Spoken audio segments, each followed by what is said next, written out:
The Man Who Had No Fear, Richard Francis Burton, adventurer and writer. Below is a lengthy narrative-style biography of Sir Richard Francis Burton, explorer, linguist, writer, soldier, diplomat, and one of the most intriguing figures of the Victorian era. While it strives for historical and factual accuracy, some dialogue scenes have been dramatized based on known events, diaries, and documented conversations to enliven the storytelling. This biography is designed to be both thrilling and meticulous, reflecting the many facets of Burton's life. In the pantheon of famous explorers and adventurers, few figures loom as large or as multifaceted as Sir Richard Francis Burton. He was born with an irrepressible spirit of curiosity and an almost superhuman determination to cross boundaries, be they geographical, cultural, or linguistic. Wherever he went, scandal and admiration seemed to follow. He lived several lives in one: soldier, spy, linguist, traveler, ethnographer, geographer, translator, poet, anthropologist, and diplomat. His name evokes visions of the high-stakes game of discovery played out in the mid-19th century, during that era when European powers scrambled to uncover what lay in the unexplored corners of Africa, Asia, and the Middle East. Burton's own quest for knowledge propelled him to the holiest sites of Islam, into the midst of harem intrigues in the East, across the uncharted African continent in search of the source of the Nile, and into numerous other scenarios that tested his physical and mental endurance. That he survived many of these escapades, let alone thrived, is a testament to his resilience, daring, and adaptability. Indeed, he possessed a rare gift for learning languages. He mastered more than 24 with near-native proficiency, and some have claimed he could communicate in nearly 40 tongues. His devotion to philology was matched by his fascination with cultural customs, beliefs, and taboos, which he often documented, sometimes to the astonishment and offense of his Victorian peers. But perhaps it was Burton's keenness to see the world as it truly was, rather than through some sanitized Western lens, that ultimately set him apart. In reading his works or studying his life, one enters into a dance between fact and legend, pinned down by the man's extraordinary presence and intellect.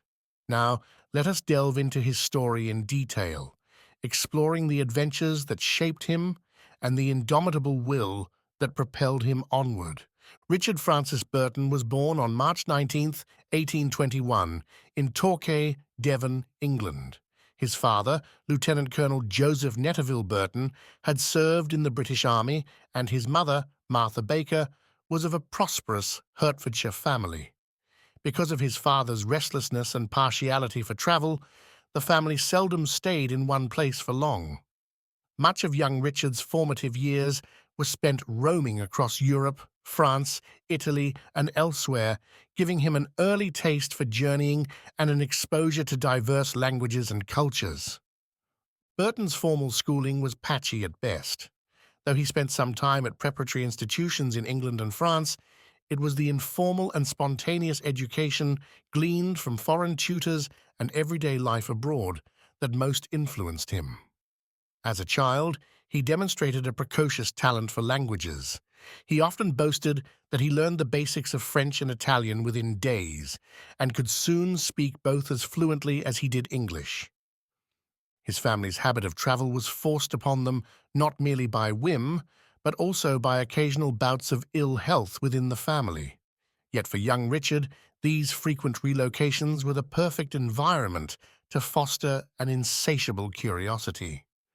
He quickly became adept at adapting to new places, slipping effortlessly into local cultures, adopting local customs, and, most critically, deciphering local dialects. It was also during these years that he displayed a rebellious streak that would both serve and hinder him throughout his life. One famed anecdote from these early days took place in Italy, where Burton was attending school in Pisa. He developed a fierce rivalry with another boy, a local noble's son. In later years, He recalled the incident with characteristic bravado. He mocked my accent, and I mocked his dancing shoes. I told him that if he wished to keep his honor, he would meet me at dawn by the Arno River. He arrived, though as far as I could see, he lacked the nerve to follow through. Richard Francis Burton, retelling the story to a fellow soldier in India.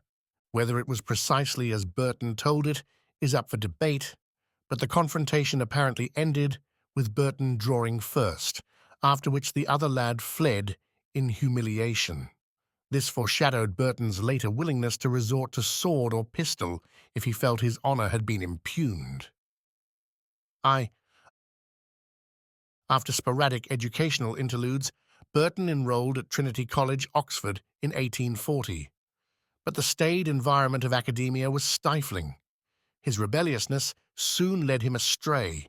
He flouted college rules, wearing a mustache, ignoring lecture attendance, feuding with various dons, and ultimately was expelled, or sent down, in the parlance of the day, after a scandalous incident that remains somewhat murky in the historical record. In any case, a career in the East India Company Army beckoned. By the early 1840s, the British East India Company exerted significant influence over the Indian subcontinent. Young men of ambition, especially those lacking wealthy connections, often sought their fortune by serving in the company's forces. Burton, with his knowledge of French and Italian, and the broad hints of a brilliant mind beneath his unruly manner, was deemed suitable for commission. In 1842, he sailed for India and was stationed in Bombay, now Mumbai. If there was any place on earth best suited for Burton to indulge his passion for languages and cultures, it was 19th century India. A mosaic of peoples, tongues, and traditions, it held endless fascination for him. He swiftly began learning Hindustani, Gujarati, Persian, and Marathi. He also commenced the study of Arabic, refining his skills under local scholars' tutelage. Fellow officers in the mess halls of Bombay often watched Burton with a mix of amusement and admiration as he devoured local customs. He preferred local dress when he could get away with it, sometimes dyed his skin to pass as a native, and once startled his superiors by smoking hookah with Indian sepoys instead of maintaining a strictly British distance. Such behavior was frowned upon by many British officers, but Burton's commanding officer, Colonel Henry Alvers, reputedly said in his defense, "Let the young man learn. He'll be far more useful to us if he can understand the natives than if he keeps them at arm's length." It was during these years that Burton undertook a study of falconry and compiled a treatise on the subject. He also immersed himself in sexual and cultural mores that to the Victorian mindset were taboo. While posted in Sindh, part of modern-day Pakistan, Burton investigated local brothels for anthropological study, which led to rumors and gossip. His superiors grew alarmed, especially when a scurrilous whisper spread that he had compiled a sotadic zone theory of sexual practices. The East India Company tried to rein him in, but Burton was unstoppable. It was a pattern that would repeat throughout his life. In 1853, after a series of leaves from the army due to illness, Burton sought a new challenge. He was already famed among a small circle for his linguistic abilities and knowledge of Islam. Among the British, there was a long-standing curiosity and awe for Mecca and Medina, the holy cities of Islam off-limits to non-Muslims. Only a handful of Westerners had ventured there disguised as Muslims and lived to write about it. Burton resolved to be one of them. His plan was both audacious and dangerous. Discovery would mean certain death at the hands of those who guarded the sanctity of Mecca. He prepared meticulously, adopting a convincing persona as a wandering Persian dervish. He darkened his skin, grew out his beard, studied the slightest details of Muslim prayer rituals, and perfected his accent in Arabic and Persian. Burton frequently spoke of the journey's significance. To see Mecca is to look upon the heart of Islam. If a man wishes to understand a people, he must begin at their innermost shrine. By August 1853, he reached Cairo and joined a caravan of pilgrims heading to the Red Sea and on to Arabia. Along the way, Burton mingled with the pilgrims, observed local customs, and took copious notes in code to avoid suspicion.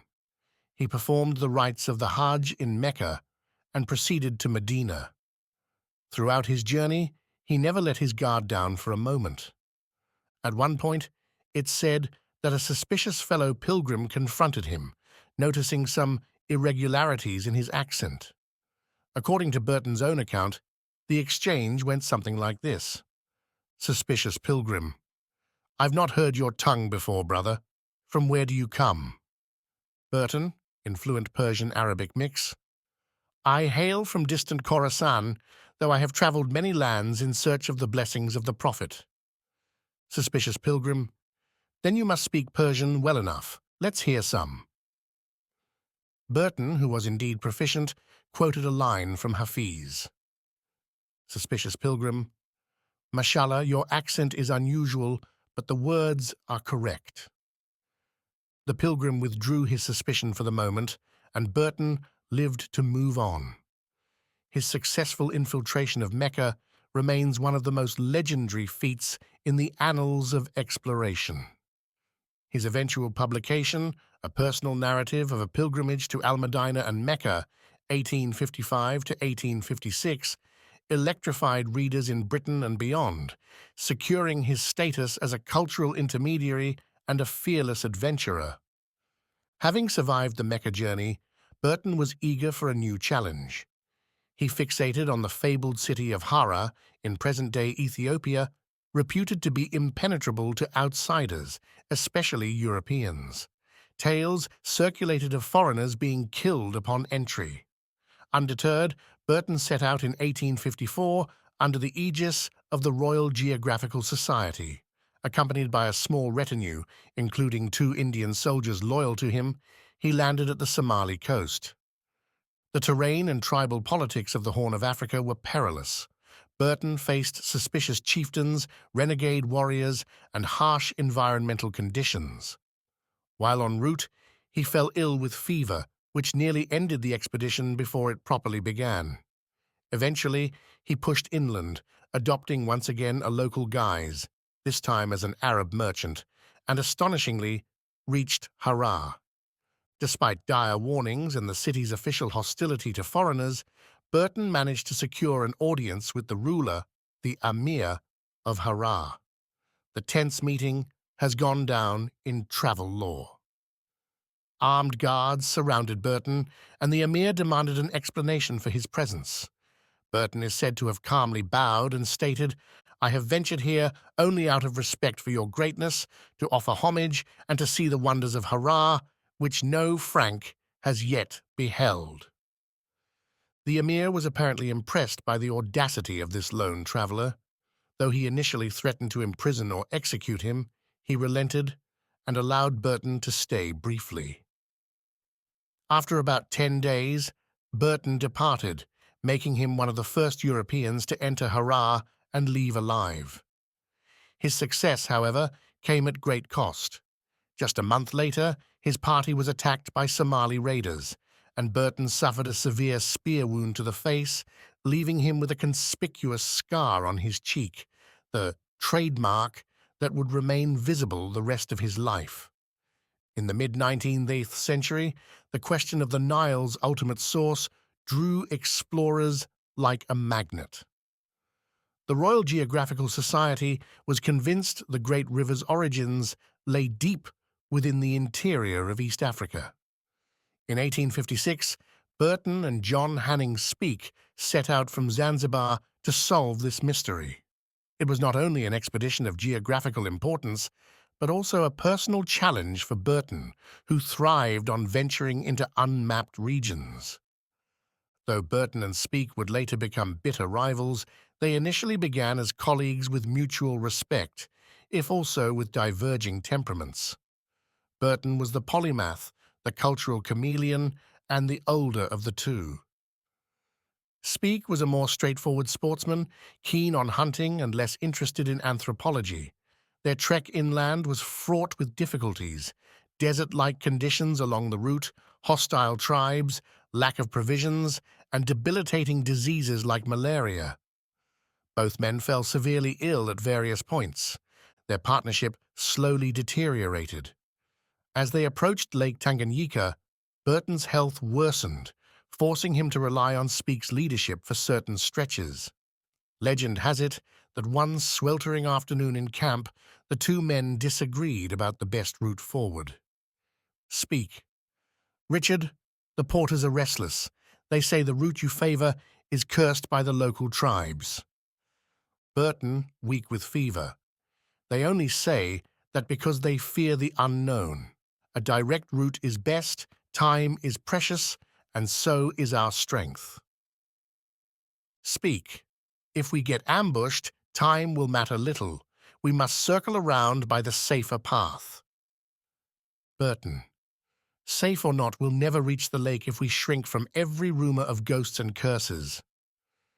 The pair eventually reached Lake Tanganyika in February 1858, but by then the seeds of resentment had grown. Burton concluded that the lake was not the Nile's source. It flowed westward, not northward.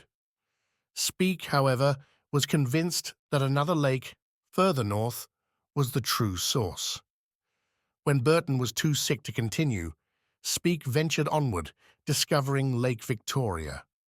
He prematurely declared it the source of the Nile before returning to Britain and publicly claiming the accolade, much to Burton's fury. Upon their return to England, Speke became something of a national hero, lauded for solving the great mystery of the Nile. Burton, feeling sidelined and discredited, challenged Speke's conclusion. A deep personal and professional rift opened between them. They were scheduled to debate publicly in 1864, but Speke died in a mysterious hunting accident the day before the event. Whether it was suicide or a genuine accident remains unclear. The tragedy robbed Burton of his chance to confront Speke, leaving their rivalry a lingering footnote in exploration history. Despite the controversy, Burton's skill as an explorer and ethnologist was widely recognized. He was awarded the Royal Geographical Society's Founders Medal and was knighted later in his life. If anything, the friction with Speke enhanced Burton's already famous persona, the flawed, headstrong hero forging paths where few dared tread. Beyond his explorations, Burton achieved enduring fame and faced strong Victorian censure for his translations of Eastern texts. His curiosity for languages and customs had led him to collect manuscripts and stories throughout his travels. Two of his most notable works were his translations of 1001 Nights, commonly known as the Arabian Nights, and the Kama Sutra. Burton's version of the Arabian Nights is a sprawling multi-volume opus filled with footnotes and commentaries that delve into the social, sexual, and cultural contexts of the tales. This meticulous attention to anthropological detail, coupled with his flamboyant language, produced a sensation in Britain upon its publication in the 1880s. Unlike earlier, more sanitized translations, Burton's edition preserved the erotic nuances and ribald humor of the original Arabic. The Victorian moral climate was outraged. Burton circumvented British obscenity laws by publishing it through a private printing society, the Kama Sutra Society, which he founded to distribute such works only to subscribers. He defended his translation in a characteristically combative tone. If one is to understand a culture in all its facets, one must not shy away from its unguarded truths. His legion of admirers praised him for his unflinching scholarship. Critics, however, decried what they saw as moral depravity. The controversy only heightened his notoriety. No less controversial was Burton's role in the first widely available English translation of the Kama Sutra. In collaboration with Indian scholars, Burton oversaw and contributed to the text's rendering, again circumventing censorship by printing it privately. He supplemented the translation with copious notes on Indian society and sexual traditions. Victorians who favoured the notion of an imperial mission to civilize India were appalled at the frank depiction of sexuality. Burton retorted, "I do not bring sin where it did not already exist. The text is centuries old, and if it be sin, then it is the sin of knowledge." Thus, Burton's scholarship repeatedly challenged the limits of what his own society deemed respectable. Whether viewed as a pioneering anthropologist or a vulgar sensationalist, he undeniably expanded Western understanding of and confrontation with other cultures' erotic and social dimensions. Despite, or perhaps because of, his notoriety, Burton found a measure of respectability in the British diplomatic service. Throughout the 1860s and 1870s, he held various consular positions. Yet even in these roles, controversy trailed him. Burton's first consulship was to Fernando Po, now Bioko in Equatorial Guinea, in 1861. The location was remote and harsh, often considered a punishment posting for troublesome officers. But Burton threw himself into the job with his usual zeal. He traveled extensively in the region, studying the local tribes, collecting flora and fauna, and sending back reports to the Foreign Office.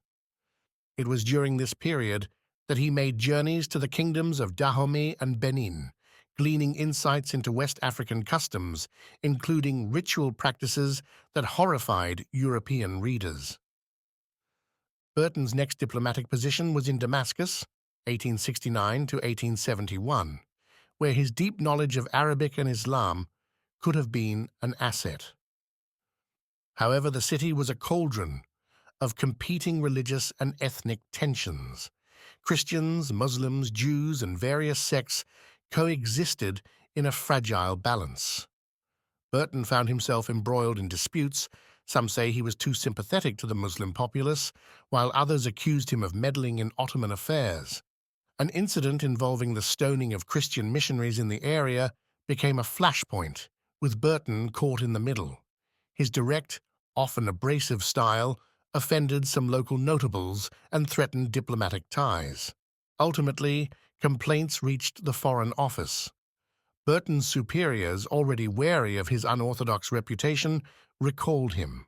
It was a disappointment, as Damascus had been a posting he cherished. Nevertheless, the experience did not dampen his love for Middle Eastern culture. His final consular posting was in Trieste, part of the Austro-Hungarian Empire, now in Italy, from 1872 until his death in 1890. This might have been considered a quieter post, yet Burton used Trieste as a base for further travel and for his prolific writing. He and his wife, Isabel Burton, entertained a cosmopolitan circle of friends. By then, he was recognized internationally for his travelogues and translations, though controversies over obscenity in his works persisted. One cannot grasp the full portrait of Burton's life without mentioning his wife, Isabel Arundel. Born into a devout Catholic aristocratic family, Isabel was enamored of the dashing soldier-explorer from the moment she heard him lecture in London. They married in 1861, in defiance of her family's wishes. Burton was an avowed skeptic of conventional religion, though he often performed the rituals of whatever faith was relevant to his setting. Isabel, by contrast, was a committed Catholic, yet their marriage was marked by intense, mutual devotion. Isabel admired Richard's intellect and spirit. Richard appreciated her loyalty and her capacity to run the household while he roamed distant lands. She once wrote, "He was to me the world entire, and I would follow him to the deserts of Africa or the burning sands of Arabia if need be." Despite occasional tensions, particularly around financial issues and societal pressures, they remained together until his death. Isabel would become a controversial figure after his passing due to her actions concerning his manuscripts and legacy. Even as he aged, Burton's wanderlust never diminished. He travelled to Iceland in 1872, commenting on its sagas and geology. He also visited the United States, where he studied Mormon society in Salt Lake City, resulting in the book City of the Saints. Every journey provided fresh material for his prolific writings. He poured out travelogues, ethnographic studies, translations, and essays at a staggering rate. By the 1880s, he was working feverishly on further translations, including The Perfumed Garden, an Arabic erotic work. He also penned the ambitious Book of the Sword, a comprehensive history of bladed weapons from prehistory to the modern era. Though he never completed it to his satisfaction, its published portion remains a testament to his vast knowledge. Burton's health waxed and waned. He suffered bouts of gout and other ailments, possibly exacerbated by old injuries, the rigors of malaria from Africa, and other tropical fevers. Yet his mind and pen stayed vigorous. He had become something of an institution in certain circles, a living legend of exploration and scholarship, albeit one with an edge of scandal. Admirers continued to visit him in Trieste, enthralled by his storytelling. Sir Richard Francis Burton died on October 20th, 1890, at his home in Trieste, likely of a heart attack. He was 69.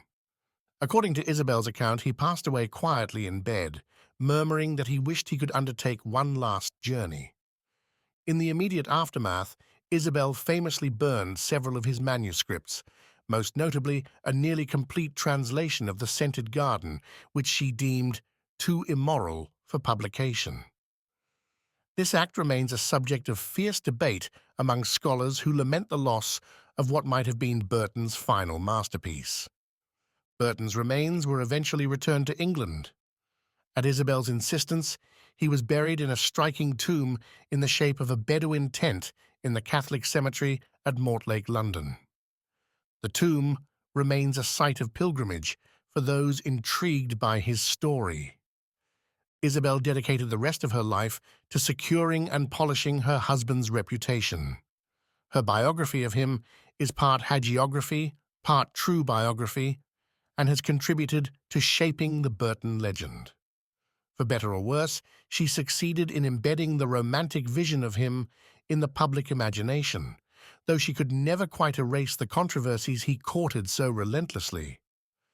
To bring to life the spirit of Burton's sojourns, we turn to a few select anecdotes, retold in conversation form, based on his diaries and recollections. During his early career in Cinder, Burton was once questioned by a British officer about his willingness to immerse himself in local culture.